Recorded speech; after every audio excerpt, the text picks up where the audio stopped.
मशिदींवरच्या भोंग्यांच्या मुद्द्यावरती उपमुख्यमंत्री अजित पवार यांच्या उपस्थितीत मुस्लिम शिष्टमंडळाची सह्याद्री अतिथीगृहावरती बैठक पार पडली।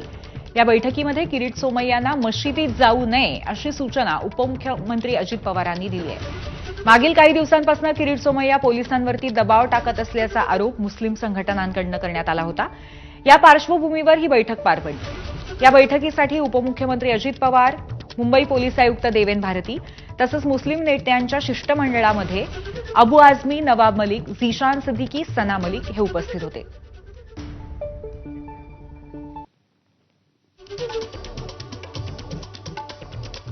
किरीट सोमय्यांनी मशिदीत जाऊ नये अशा पद्धतीचा विचार अजित पवारांनी या संपूर्ण बैठकीत मांडल्याचं कळतंय। मशिदीमध्ये सोमय्या गेल्यास कायदा आणि सुव्यवस्थेचा प्रश्न होईल अशी चिंता आहे ती मुस्लिम शिष्टमंडळाची। आवाजाबाबत नियमांची पायमल्ली करणाऱ्यांवरती कारवाईचे पोलिसांना आदेशही देण्यात आलेत।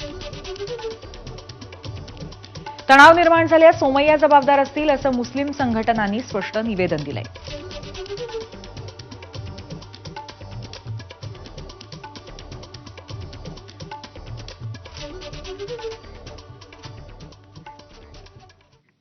दरम्यान बैठकीनंतर वारिस पठाण आणि अबू आझमी यांनी काय प्रतिक्रिया दिली आहे पाहूयात।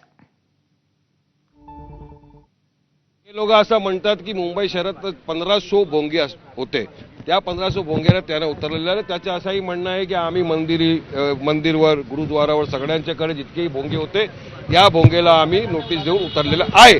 आता बघूया काय आहे त्याला। आता सुप्रीम कोर्टने म्हणलं आहे की अजान जे आहे ते नॉइज पोल्युशन मध्ये येतच नाही, तर त्याचे काय करायचे? तर सगळी वस्तू आहे आम्ही साहेबाकडे टाकलेली आहे, अजितदादाकडे। त्यांनी म्हटलंय की ठीक है, विचार करेल आणि आम्ही तुम्हाला उत्तर देईल। सोमैया इस इशू को लेकर के जबरदस्ती जो है ना एक बाउंड्री खड़ा कर रहे हैं। हालांकि पूरे देश में अजान होती है, लेकिन मुंबई में सबसे बड़ा प्रॉब्लम खड़ा हुआ है। मतलब ये सिर्फ और सिर्फ नफरत पैदा करके मुसलमानों के खिलाफ हो रहा है।